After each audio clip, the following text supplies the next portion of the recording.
Hello, Graham here. Graham? Hello, yeah. Is that Kerry? It's not, it's Adam, Graham. Oh, Adam. Oh, yeah, sorry, yeah, great. The number came up differently, so I wasn't...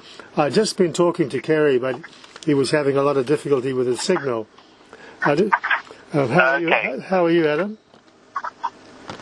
Yeah, fine. Do you want me to ring off and let Kerry phone me back, or what do you want to do? Kerry, I think, has given up. His time slot is finished. Anyway, Okay, all right. We just sent a couple of text messages instead. So you're doing very well considering you have sore ribs. How's that going?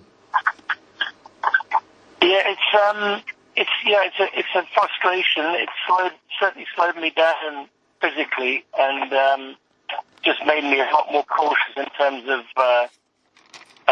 sale plans and sale changes. So and I'm not in a huge amount of pain now. I've got plenty of medication. As long as I don't do anything too radical in terms of movement, the meds make me feel a bit sick. So it's just been a real nuisance. But I think it's starting to improve, and really looking forward to the last phase of the voyage. That's great. Are you managing to do some sail changes? Yeah, I haven't used the A3 or A5 in the last 7 or 8 days.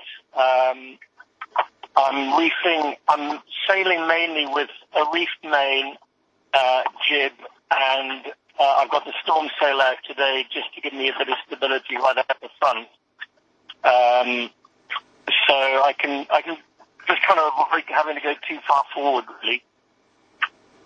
That's good. And are you managing to sleep? Because that's another issue with the ribs.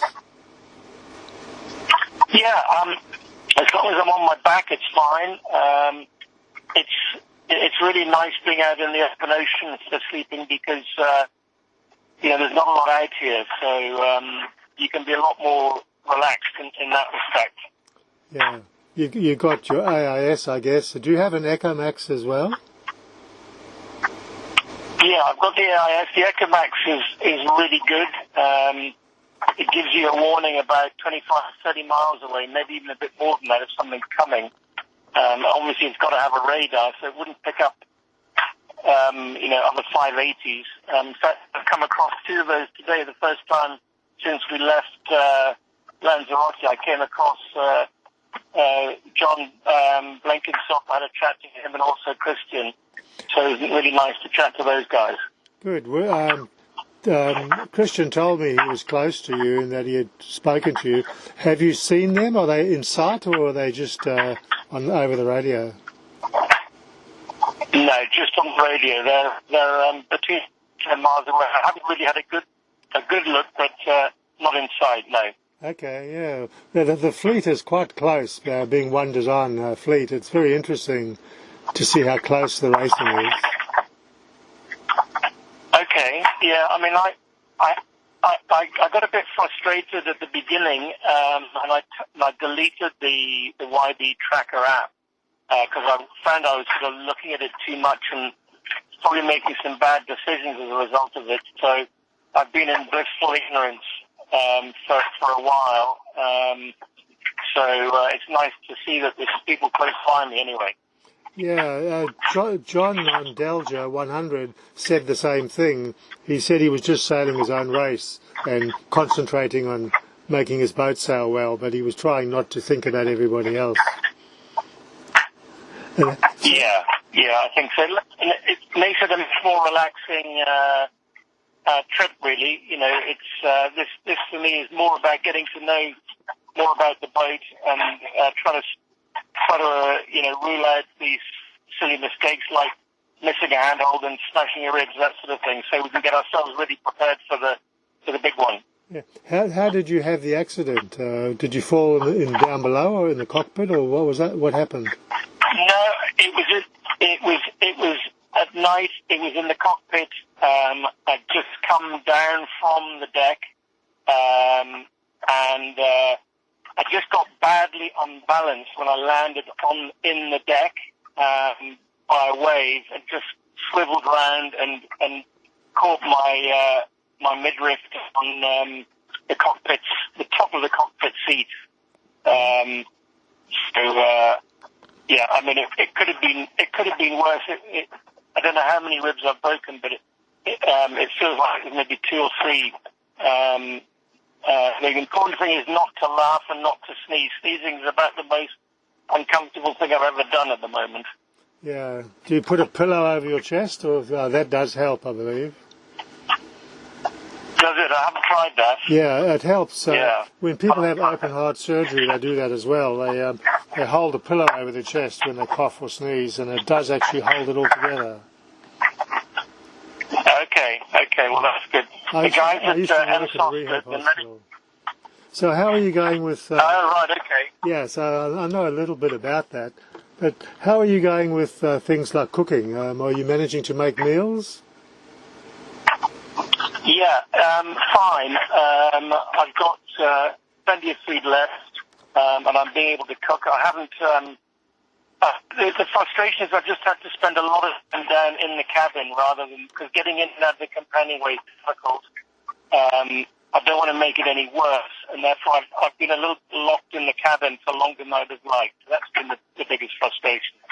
And I guess you're not getting enough exercise as well because you can't move around.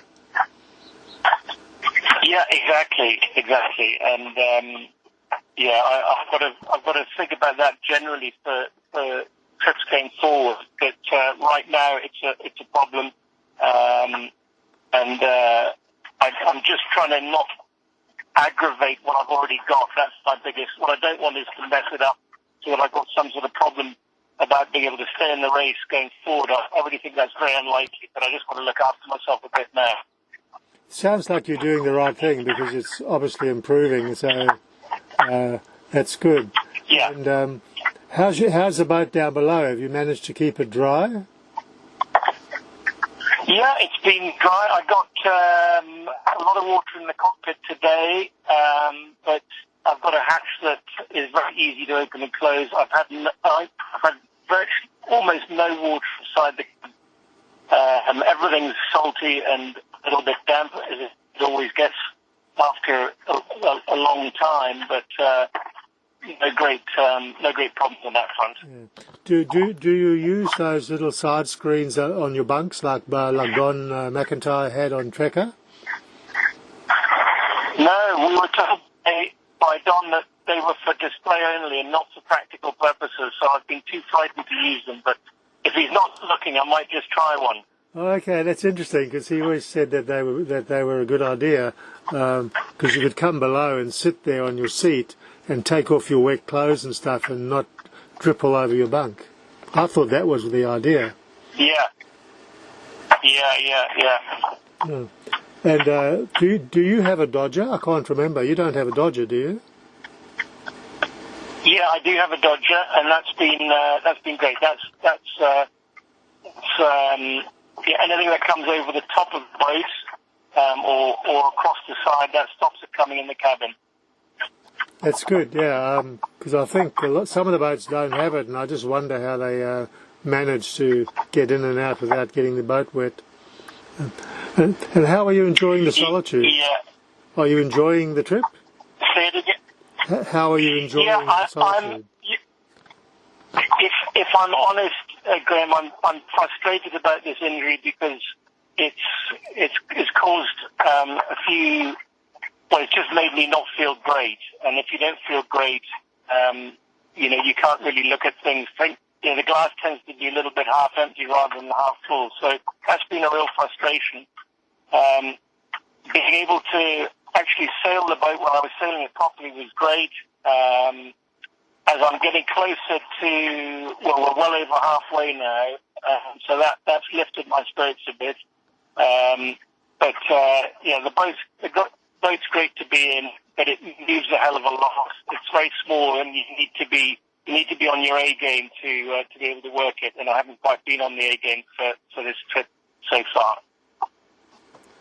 Yeah, well, I suppose it's a learning curve as well, and being the qualifier, when you get off on the MGI, you'll have all that experience behind you to get your strategies more refined.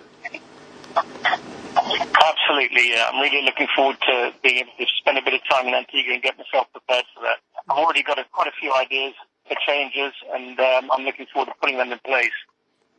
And how are you going with your water supply? Yeah, I've still got just over half left, so I've got plenty. I've probably about 55, 60 litres left, so there's no problem with that. So you obviously have a conservation plan for your water. You use it carefully. Yeah, I do.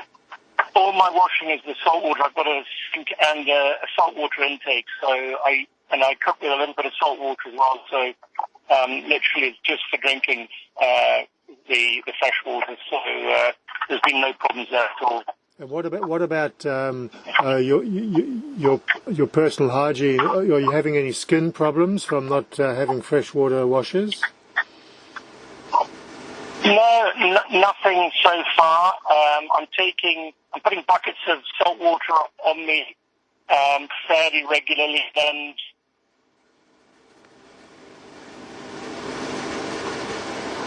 I lost you.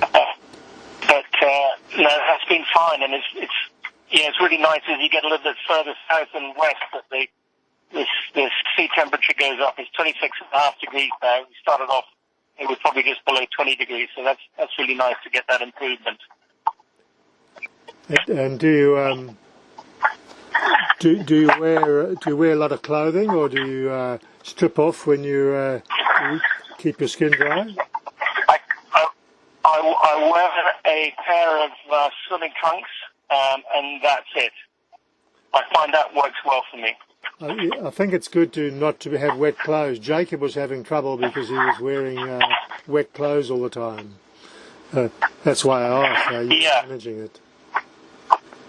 Yeah, I mean, in the last 10 days I've done very little hand steering, so I haven't really been up there to get wet. I was going to ask you about that. Sorry? I was going to ask you about your sail steering gear next. Yeah, very lightweight. I used the pilot, and that got me out of trouble a few nights. But I've got the South Atlantic, and that's as long as you get a bit of wind, it's been great, and that's starting me very well. Yeah, so you're quite happy with the South Atlantic. You're not planning to change it for the MGR? No. I mean, this was his big test. We haven't finished yet, but this was his big test. I bought mine a little while after the first Transat, so the modifications had been made. They have made a big difference. I had to do any adjustments or keep any bolts. So I'm not tempting fate, but so far it's been it hasn't let me down. Really good. That's good. And how's your energy consumption going? The batteries and the solar panels, etc. The electric's fine. I haven't finished the day with less than 90% full power on any day. Often I'm when the sun goes down, I've got 100%. So no problems with that whatsoever. That's what size are your solar panels? I've got 4 50-watt panels. So the spare I got 3 around all the time, and the spare, if you get a good bit of sun and there's an opportunity to hang that over the side just to boost it up a bit. Yeah, that's good. And have you managed to do any sextant work? I know your ribs will slow you down for doing that sort of thing, but before your injury, did you do any work with a sextant? Yeah, I did some work in Portugal. I haven't done any more this time yet, but that's got just a number of things I want to do in the next few days as I get a bit more mobile, and that's top of the list. Finding somewhere to brace yourself and keep your hands free is the big challenge. Yeah. Well, where do the seeds have been a bit confused. I don't know what the other guys are saying, but they have been racing forward the seas. So, you really got to have a hand on the boat all the time. Yeah, everybody's complained about the choppy cross seas. Yeah. It's been a bit, and quite a lot of people are talking about squalls. Have you had a lot of squalls? Yeah. I mean, yesterday, the night before last, right through till about 24 hours, they were just on constantly blowing to 30, 35 knots. I haven't been knocked down, but I've been pretty close to knocked down. So yeah, it has been pretty incessant. What do you do with the rig as the squalls come through? Do you reduce sail? Yeah, I tend just to cut down to 3 reefs and just leave the jib out. Occasionally, I'll drop the mainers together, and I'll just have jib only. If it looks really dark and like it's going to really kick off, then I'll just sail on the jibs and shut the hatch and wait till it goes through. And have you had any gear failures? Any maintenance issues? I had my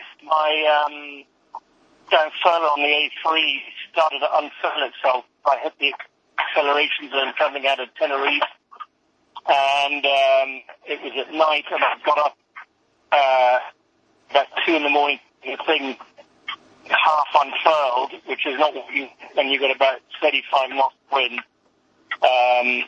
To cut a long story short, that smashed the housing to the bowsprit on. So I've had to make a temporary repair to that. That's been about the worst hit. And then I managed to lose my Selden spinnaker pole.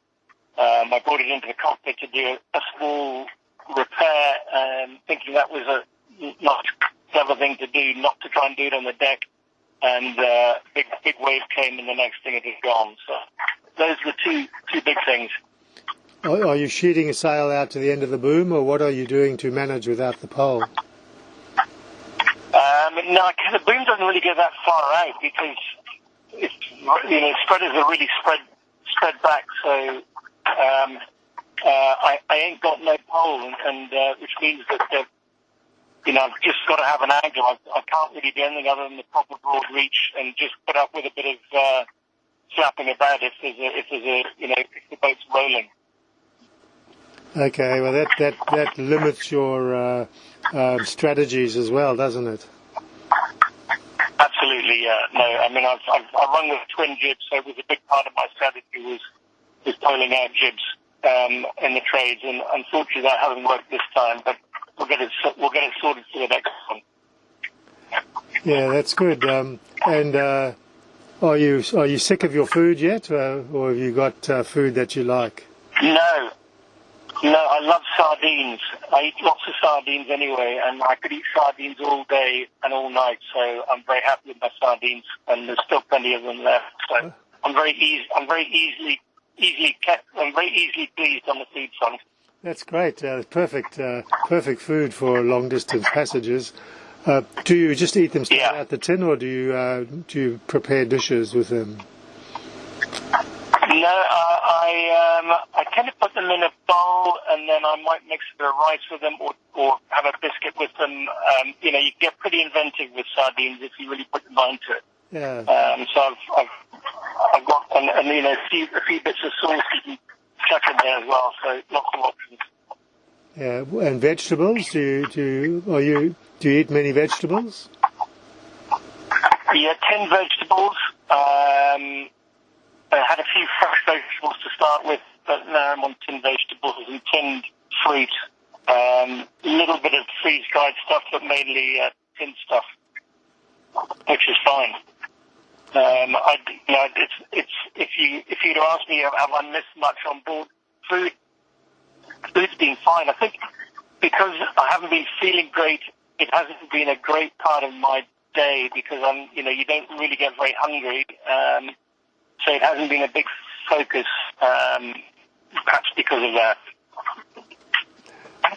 Yeah, well, once again, when you get out on the longer trips across the Pacific, you'll be doing better than some others because I think you can stock up on lots of sardines and they'll take you a long way. But, exactly. And do you take any supplements? Yeah, that's my secret weapon. Say it again. Do you take supplements? Vitamin supplements? No, I don't. Not at all. You're quite happy with, and you obviously feel, besides your the pain from the ribs, etc. Generally, your physical health is good. Yeah, as far as I know, it is. Supplements, peanut. I don't take any supplements, but I think the protein intake's okay. I'm happy with that. Besides the sardines, what else do you have in the way of protein? Do you eat nuts and things like that? Yeah, peanuts, pistachio nuts. Can't think what else. Tins of mince and tins of sausages and things that I got from Portugal. It's all fine, really. Yeah, it sounds great. Have you managed to look over the side of the boat and see how clean or dirty the bottom is? No, I haven't yet, Graham. It's been, it really has been, there hasn't been any consistent sort of nice long swell that you could feel comfortable doing anything like that in. So I'm not there. From what I can see, it's okay, but I'm sure there'll be some build-up, yeah. Yeah. A lot of people have been asking about the goose barnacles because some boats seem to get them and some don't. But given the speeds of you guys, I think you must be reasonably clean. Well, I hope so. It'll be interesting to see. I've got copper coat, and I know one or two others have got copper coat, so we'll see. It'll be interesting to see how we compare with some of the more traditional antifouls. And do you reactivate the copper coat once a month or two with scour or something?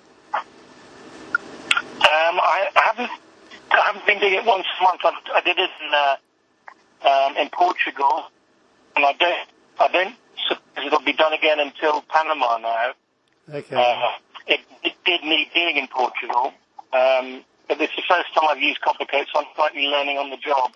Yeah, my understanding of it is that if you don't scour it, either with a scourer or even with a very light sandpaper, if you scour it, it reactivates the copper on the surface. Otherwise, once you start getting growth, it stops working. Yeah. I'll be very interested to see the comparisons between the copper coat boats and the boats with the conventional wet antifouling. Yeah, exactly. All right. Well, is there anything else that you'd like to tell the followers? We've got about 195,000 people following the race on Facebook and elsewhere. Goodness.